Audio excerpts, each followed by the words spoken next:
नमस्ते गुरुजी, जय गुरुजी महाराज, जय गुरुजी सात्संग जी. With folded hands, we thank you our Guruji Maharaj for enabling us with organizing Sangha Sharing Sheva. Today we are fortunate to have once again dear Seema Gill ji, who will be sharing her blessing from the Maharaj. Sangaji, as we are always wish to deepen our connection with Guruji Maharaj, we are looking forward listening your satsang. Seema ji, Jai Guruji, over to you.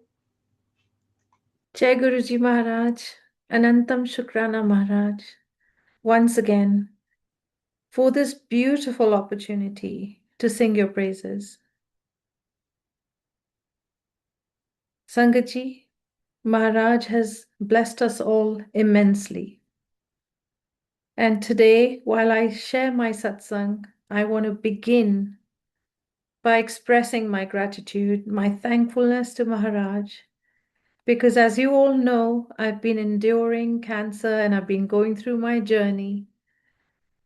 And yesterday, day before yesterday, I met my doctor, my oncologist, and Maharaj once again has kept all my reports clear in connection with the cancer. And like I've always said, he takes away the bigger examination, the finals, and he ends up replacing it, or it feels like it, replacing it with smaller issues, the unit tests, as I call them. So as I continue this journey with this dreadful disease, I continue to be optimistic. Shukrana, Anantam Shukrana Maharaj. So when I asked my doctor, I said, why don't you actually just NED me now? It's been a while that you've been seeing me. It's been a while since the cancer cells were removed from my body through surgery and through chemotherapy. Isn't it about time that you would now NED me? No evidence of disease me? And she said, she looked at me very lovingly and said, you're not going to get rid of me this easily, Seema. You're going to see me for at least 3 more years. And I said, why though? Because, I feel good, Shukrana Maharaj. Of course, I've had a volley of other things going on, like pains and this and that, but that's exactly it. That's the journey of life. That's why we're born onto this earth. That's my understanding through Maharaj's teachings. That we come to this earth because we still have debt. We still have our karmic debt to pay off. He holds our hand through all of this, but we have to go through that path. We often come to crossroads. We come to points where we don't know whether we need to go left, right, round, or straight. But Maharaj keeps on leading us through that straight path. If only we listen and follow. So I said to my doctor, I said, why don't you do that? Why don't you just now say that everything's all good? I mean, it's about time. It's been a long time since I've been seeing you and you've been checking things and everything seems to be in order pertaining to the cancer. And she said, absolutely not. She said, this cancer has the highest recurrence rate. It's high-grade serous carcinoma, and it has the tendency to come back in 5 years. But Seema, I don't know what you're doing. I don't know what you're doing. Whatever you're doing, just keep doing it. And of course, I always have my Guruji bracelet to show her and to show everybody, but really for me. And I said, Shukrana Guruji, right in front of her, numerous times. Because if it isn't him, who is it that keeps me from harm? And I've said this before, to be honest, your journey with Guruji is really not about negotiation or a transaction. And so, of course, while I'm grateful, I'm thankful, I'm indebted that Maharaj has fixed what was terribly wrong within my body. I absolutely don't take that for granted. I absolutely don't believe in Guruji because he's fixing me. I believe in Guruji because he is everything to me. He's the sunshine on a dull day. He's the happiness that I find within my tears. He's the stability in the storm. And he's ever so beautiful. He gets to you messages through Sangat, through Gurbani Path, through Simran, and through, most importantly, I believe, telepathy. And I've quoted numerous satsangs before, and I can do this from morning till night. Not because I'm trying to say that I'm super blessed because I have all of these satsangs or all of these blessings that Guruji has given me, and we never really should seek those to continue our faith in Guruji, our belief in Guruji. But surely it crystallizes and it has for me that Maharaj is always there. And also the eyes that you have or the insight that you get is also granted by Maharaj. You do not get those provisions until you're vesting your entire trust into Maharaj. So I want to talk to you about a satsang, a very sweet one. One of the things that has been consistent throughout my health journey has been incessant, terrible, excruciating pain in my left leg. Knee downward mostly, but sometimes also in the upper leg. And a huge amount of muscle dystrophy happens after chemotherapy and, the treatment that you take. I've marched on, I've struggled with it, but I've also tried to put it behind me and try not to overthink it. I've had bad days, I've had good days, I've had all sorts. But one day I was taking a nap and I sit in Maharaj's Darbar right now, and right above it is my daughter's bedroom, and I took a nap. And lo and behold, Maharaj gives me dream darshan. And he's laying on a bed. In fact, he's sitting on a gaddi to begin with. And he's saying that he's got some pain. And I look at him and I say, Maharaj, you should get a massage on your legs. And in Punjabi, he says, "Ta kar de fir." And the next moment, he's laying down on a bed. And I'm elated. I'm elated because I'm going to get the opportunity to massage Maharaj's legs. I run frantically and to the door that's on my left. Now, on the right side are some Sangaji sitting against the wall. This property or this room and property set in some kind of an estate, lots of land, like a farmland or like a farmhouse.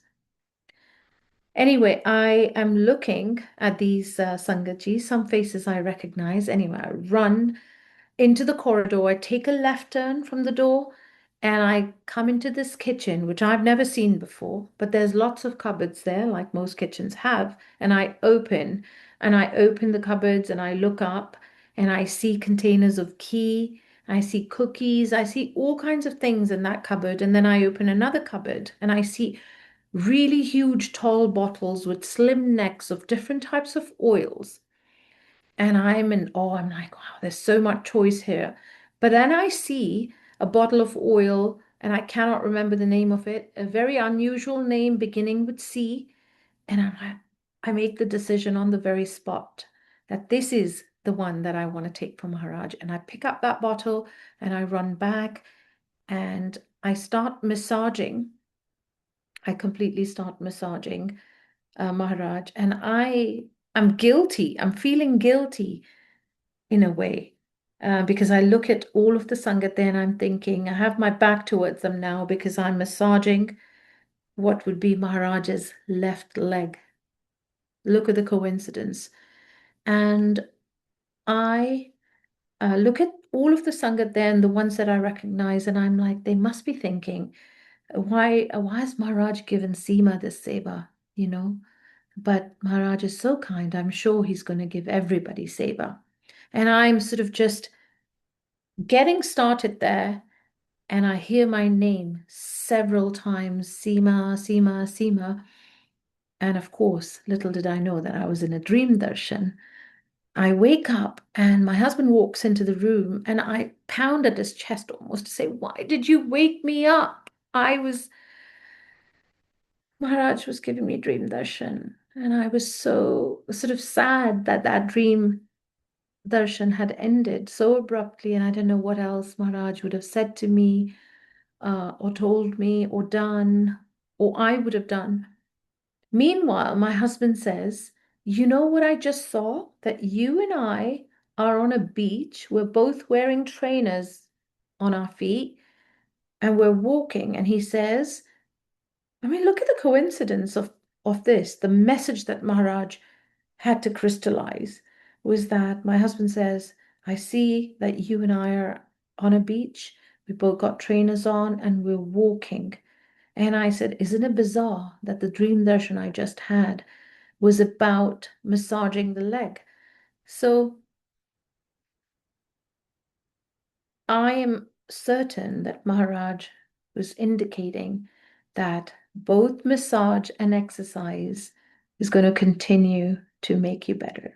And the funny thing is, the more I keep moving, the more that I'm active, bar some days, I continue to have that pain, and it comes and it goes, but it's usually bad only on certain days. So I'm not very active with exercise, but I do move around quite a fair bit.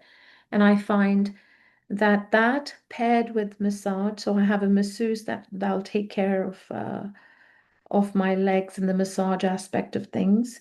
And then the fact that I keep myself moving. So Shukrana Maharaj for such a beautiful dream darshan, and for sending the message not just through the dream darshan, but also concomitantly through my husband at the very same time to crystallize the message. And Sangaji, that's the important thing for us all to understand, is that like it isn't that we have to keep waiting for these messages, or we worship, or we pray, or you do your part or your Simran because you're seeking something.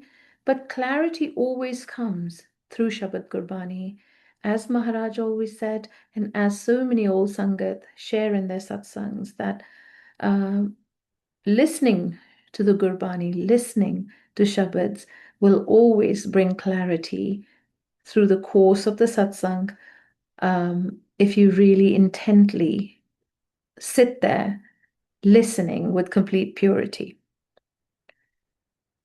And sometimes I wonder, I really wonder, how much simpler could the connection with Guruji be? How much simpler could the method of connecting with Guruji be?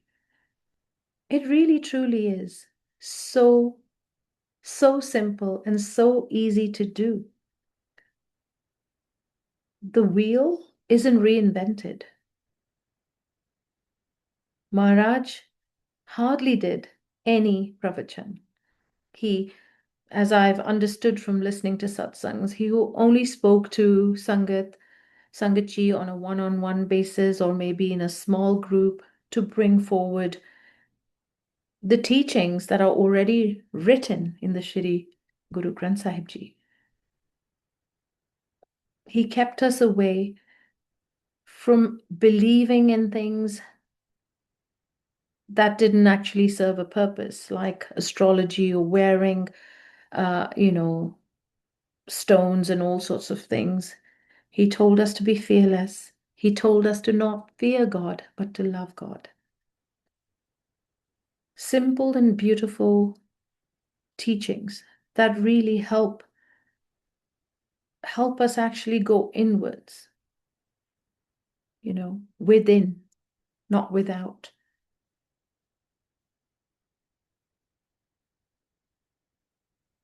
I recall the moment when I first stepped into Maharaj's Darbar. And I've shared that satsang with you where Maharaj in Punjabi telepathically was telling me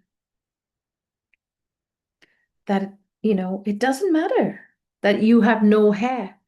You've lost all your hair. You're bald. So what? So am I. But what I didn't get round to sharing with all of you is that this was in 2021, my very first visit into Maharaj's Divine Darbar.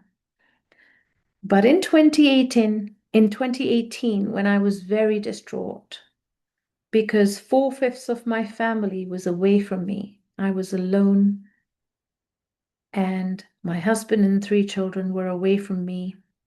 The idea was that we would all be together soon, but due to certain circumstances that were out of our control, it so happened that we had to be away from each other.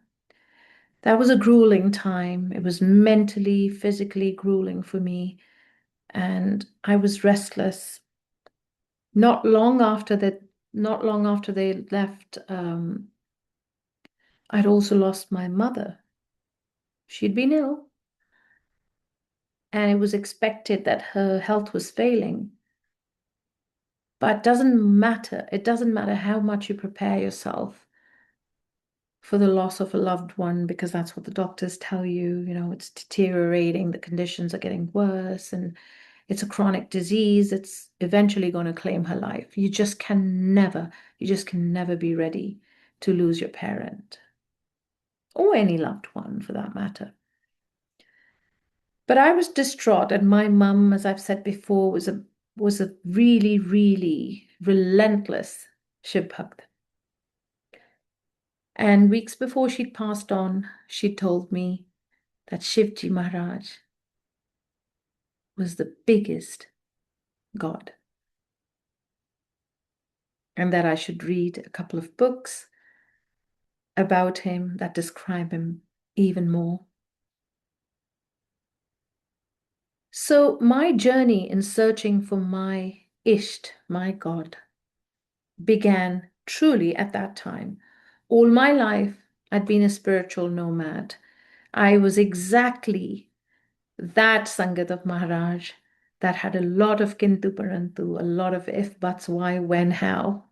I was forever an inquisitive child. That hasn't ended. I think that is exactly how Maharaj had ordained my connection. It had to be done in a certain way for me to really absorb what Maharaj was portraying or showing to me. So throughout my journey, be it Buddhism and chanting with the greatest of respect, I wasn't finding what I'm looking for.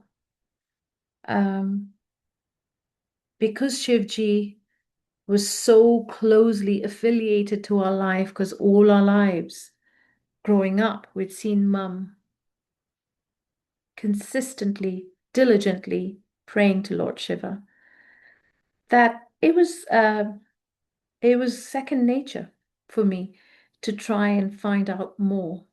I didn't get round to reading the book, but I started searching, and I went to a few different practices that very quickly put me off because I felt like they were very commercialized methodologies of spirituality. I'm not going to condemn anybody. I really don't have the right to, the authority to, and Maharaj always says no ABCs.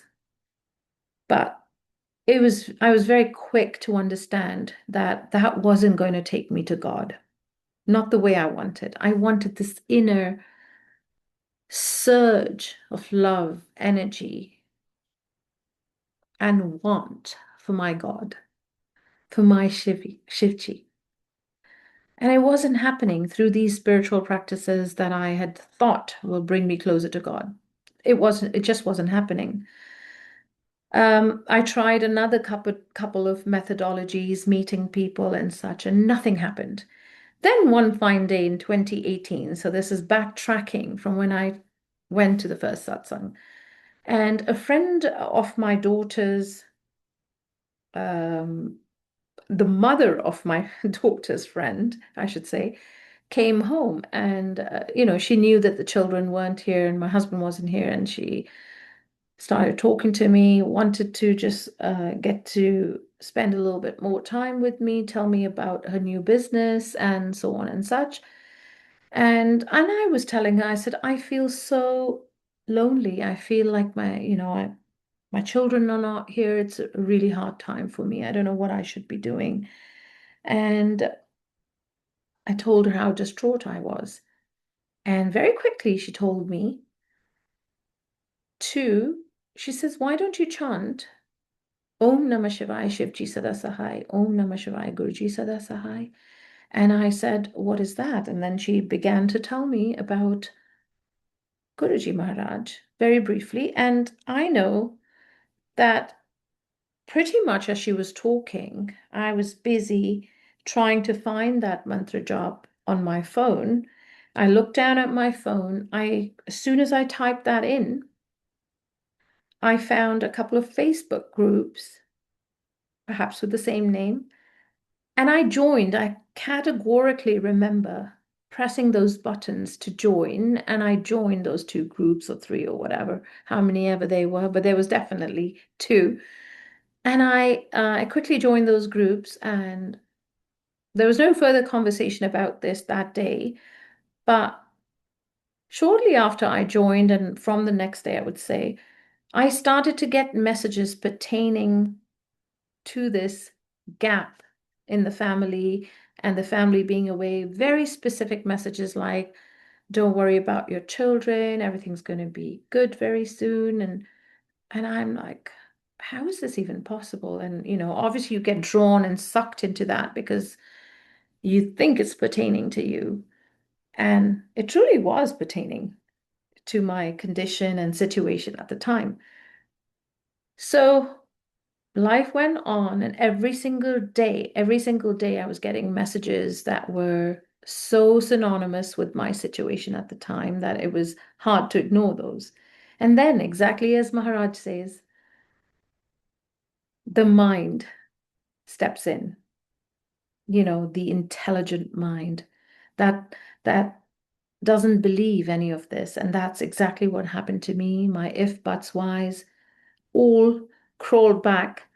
And I started to think that these messages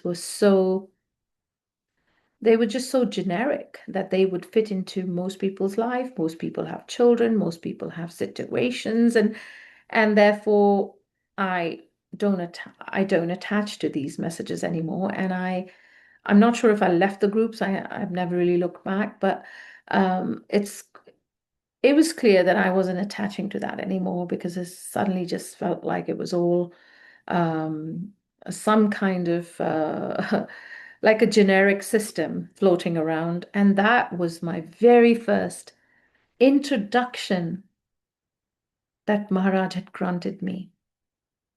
Now, why this satsang is really important is because I want to fast forward to the time that my attachment with Maharaj actually happened.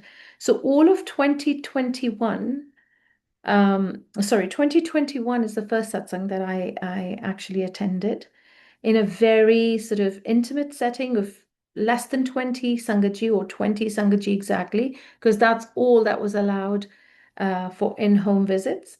You could not have more than 20 people as per the city bylaws and all of the laws that were sort of imposed on everybody. So I was there, and as I've said before, a lot of the time, I think in 2022, I was just going through the motions of satsangs. I was really revering Guruji. I was really understanding that there is some extremely strong divine force operating at these satsangs, and the feeling was just, it was just inexplicable, but at the same time, it was overwhelming because it was a good feeling. It was a feeling I hadn't felt before. And I was constantly going to these satsangs, but I was going. Like I said before, Maharaj had put the cassette in, but he hadn't pressed play. And that was to happen in his divine timing. And that happened basically at the end of 2022 when I attended a satsang in somebody's house with a very intimate setting again, eight to top it, maybe 10 Sangatji, and Maharaj's old Sangatji, Sabina Kochar auntie, who I heard pretty much face to face sitting in that divine darbar. And like I said, I was in awe the whole night. I think the next day we were traveling back. I hadn't slept. I had listened to satsangs all night, all of her satsangs, her husband's, her brother-in-law's satsangs, all of them, all Sangatji. And I'd heard them and I was in awe of Guruji Maharaj. I was like, how is this even possible that I didn't know anything about this all this while? And now I'm hearing all of these satsangs so back to back, and I'm beginning to understand that Maharaj really has his own ways, and that we mustn't expect, but the blessings are showered on you, and he gives you those eyes. He grants you that insight to understand what it is that he wants you to understand. Shukrana, Guruji Maharaj. That night, I didn't sleep, and as I've said before, on the flight back, because I'd heard so many satsangs, and in one satsang I'd heard that Maharaj travels with you if you ask him to. That was Shama Maharaj. That was my test for Guruji. That's something we should never do. I quickly learned that was my need to prove to myself that Maharaj existed, and that we should never do. But I did it, and we all make mistakes, and I made that mistake. And lo and behold, despite a fairly full flight and our bags being, cabin bags being checked in as well, nobody sat on that seat. Maharaj sat on that seat. He came back with us. Jai Guruji Maharaj. But on the way back, I'd already made up my mind that I was to meet that friend who made the first mention of Guruji Maharaj to me in 2018 and thank her for bringing Maharaj, the mention of Maharaj into my ears. And I called her and I said, listen, I want to meet you. And she said, for sure. She said, come to my office. And Sangatji, I did. I went to her office. And as soon as I walked through the main double doors of this office building, this sort of commercial unit, I walked in and I looked at this reception foyer area, and I was looking for Guruji Maharaj's Swaroop and I didn't see it. And I couldn't see any Shivji Maharaj's pictures. I could not see Guru Nanak Dev Ji, and I was a bit confused. And then I thought to myself, perhaps in her inner cabin is where she'll have all of these, or at least one of these things, because she's the one who told me about Guruji Maharaj. But as soon as I entered, the only wall I'd missed was the one that was on this side of where I was going to sit down, so to the left of me. But I'd sort of just quickly scrolled my eyes through the rest of her cabin, her booth, her office, whatever you might call it, as she sat in front of me. And I said, Nindya, thank you so much. And she said, for what? For what, Seema? And I said, for telling me about Guruji Maharaj. I just wanted to come and do Shukrana, because one should never forget the person who first connects them to Guruji Maharaj. I feel that I needed to thank you. Of course, it's all divine intervention. It's Maharaj's ways, his timing, and his authority that you're ready. But I want to say thank you to you, Nindya. Thank you so much for letting me know more about Maharaj. And remember, you told me, and she said, hold on a minute. What are you talking about? Who are you talking about? And I said, Guruji Maharaj, remember you told me to chant Om Namah Shivaya, Shivji Sada Sahai, Om Namah Shivaya, Guruji Sada Sahai. And remember, I joined some Facebook groups, and then for days after that, I was getting messages pertaining to me and my situation and very relevant to me. And she said, I didn't tell you about Guruji. And I said, you did. Don't you remember that day, such and such in 2018? And she said, but I don't believe in Guruji. I don't know who you mean. And then she sat opposite me, so she pointed up to her right, and she said, we believe in this Babaji. We don't call him Guruji. This is Babaji. Sangaji, I looked up, and honestly, I'm getting goosebumps even now. I looked up, and it was a surup of a different Guruji, but he looks very, very similar to Maharaj. He's also bald. He's very fair. He has a very full face and a beautiful smile as well, and very similar looking to Guruji Maharaj. And it seems that he too is an avatar of Shivji Maharaj. So she said. And as soon as I looked up and I looked down again, I got this telepathic, loud inner voice telling me, Hun enanu manlo, hun enanu manlo. And I cannot forget, and like I said, I get goosebumps now recounting what happened at that moment. I quickly pulled up Maharaj's Sarup. I mean, it was my inner voice,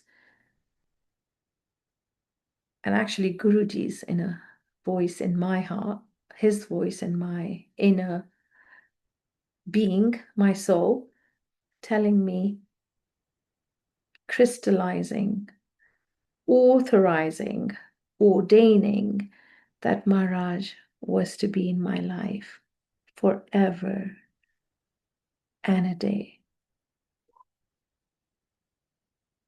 I had a Sarup of Maharaj and many Sarups of Maharaj on my phone, and I put one on my screen. I've now actually removed that because I feel, and I heard it in a satsang, that sometimes you're touching your phone with grimy hands and you think you've done yourself a favor by having Maharaja's Swarup on your wallpaper. But this is my thinking, Sangaji. I'm nobody to dictate terms, but I just felt that very quickly I realized that that was not the right thing to do because we're always touching our phones with grimy hands, or maybe sometimes even when we're eating, we're like sort of tapping or receiving calls and all sorts of things. So I've since removed that wallpaper, but that moment was a very important authentication of the fact that Maharaj, I'm going nowhere. I'm at your feet. And please continue to bless me, Maharaj. Mainu na visaru. Kade bhi nahi, Maharaj, never.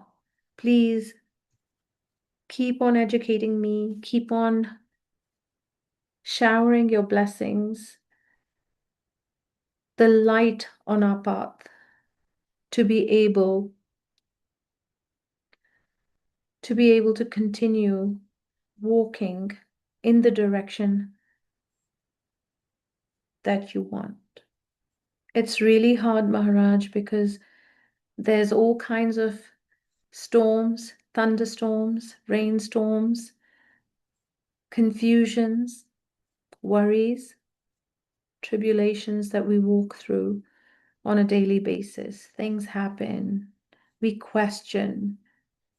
It's easy to waver. There's also the aspect I've spoken about which is real, that spiritual fatigue. When you are so devout, sometimes, at least in my, I'm still very, very young on this path. I I pray to Guruji to hold my hand, to keep me going on the path that he wants me to walk. Because when all of these things happen, these U-turns and detours and I don't know, these left turns and right turns, you've got deep valleys, you've got slippery parts, you've got so many things happening in your life that can waver you. All you need to do, that's what I've learned, is to return to the original place where you started, which means the simple teachings of Maharaj, Satsang, Simran, Seva.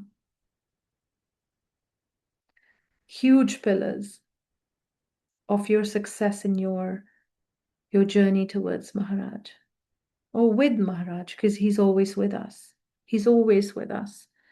You only have to close your eyes. But when I talk about spiritual fatigue, I also say that we have to stop running. This is something that I learned more recently, that the more you think you crave or you need satsangs outside of your system, the more tiring mentally it can become for you, because you may just only be running. The real essence is in absorbing the things that you're being taught. Most recently, the challenge for me has been I was almost negotiating with Guruji, saying, Maharaj, I'm not able to go to a certain satsang that I've been granted seva at, because you, Maharaj, are reminding me that my duties at home are important, that I need to caretake. I need to do certain things in the absence of my husband. He's traveling.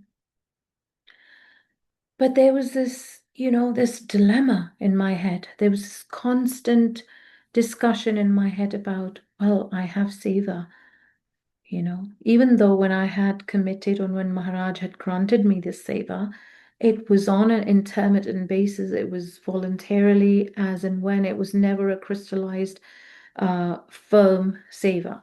But as I went on to do it for so many years,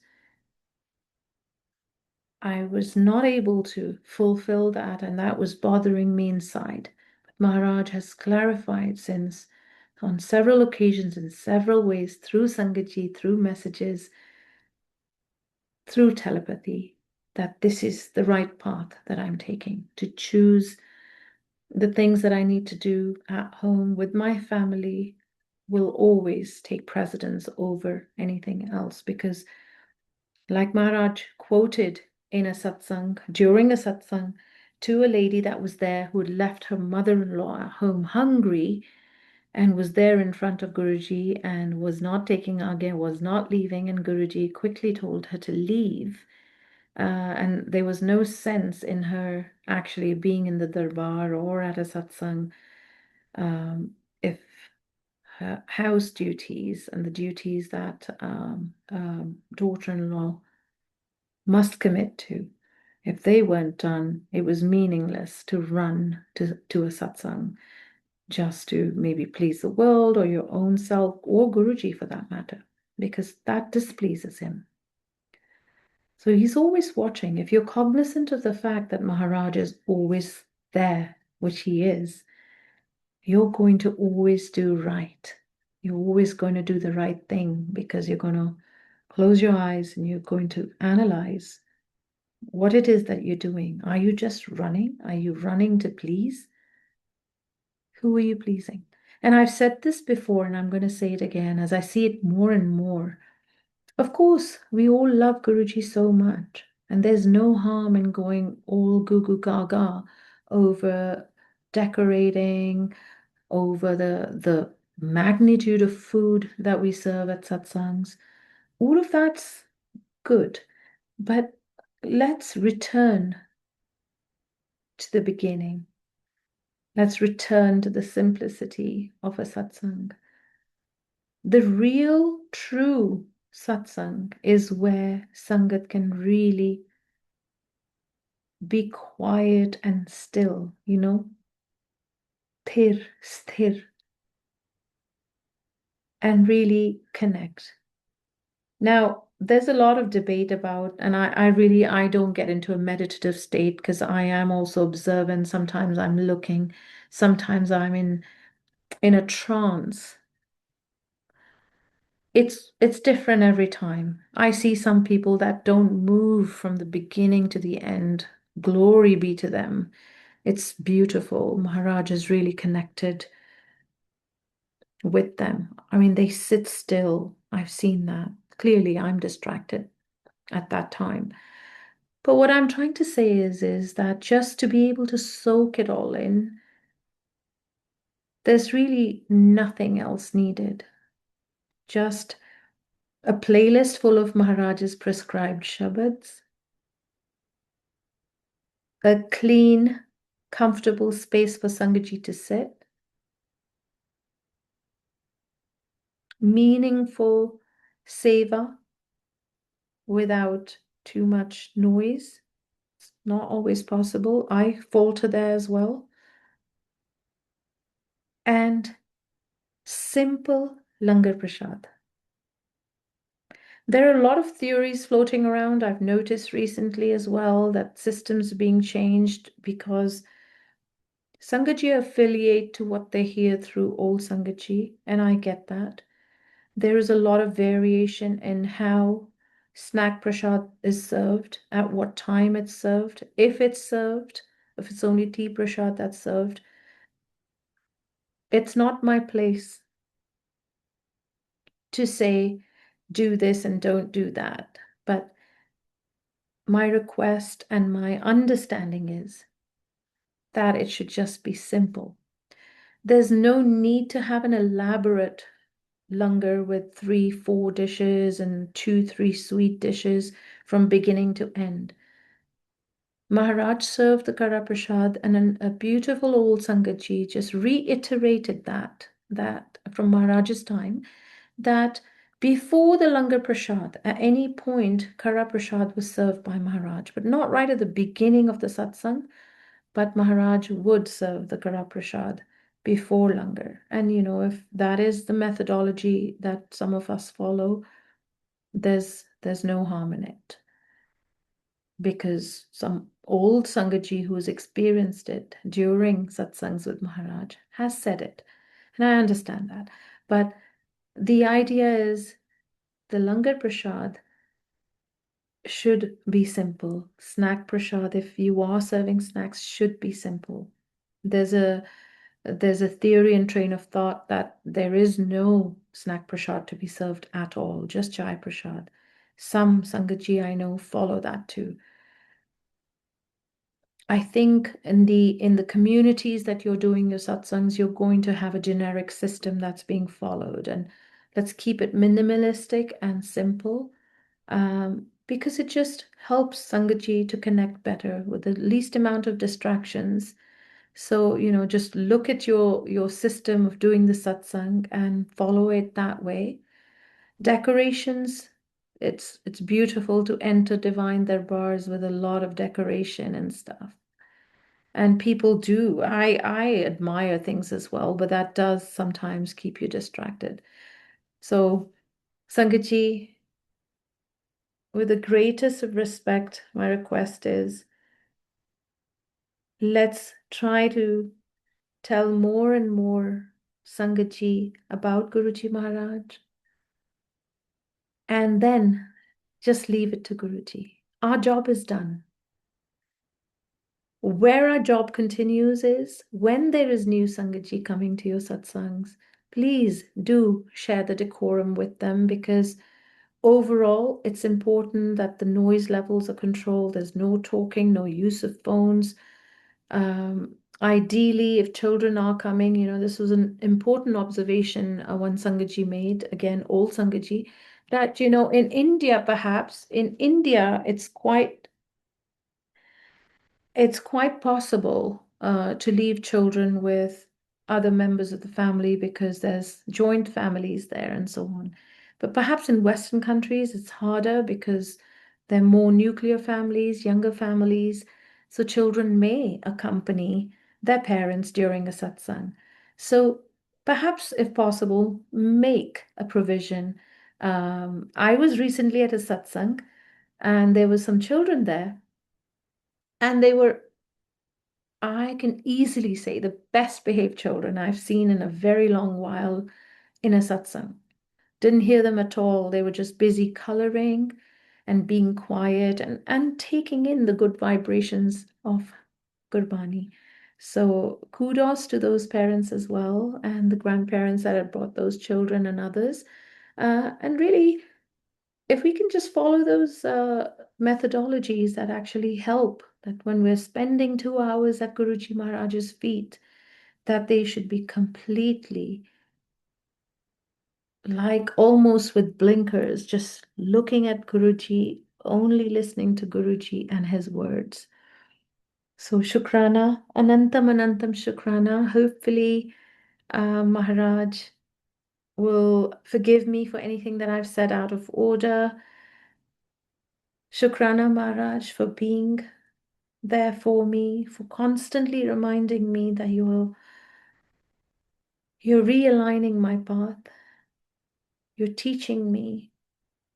I'm learning slowly but surely. Anantam Shukrana Guruji Maharaj. Jai Guruji. Shukrana Guruji. धन धन गुरुजी महाराज, जय गुरुजी महाराज, शुक्राना गुरुजी महाराज. Your messages were divine, blissful, and impactful, dear Seema Gill ji.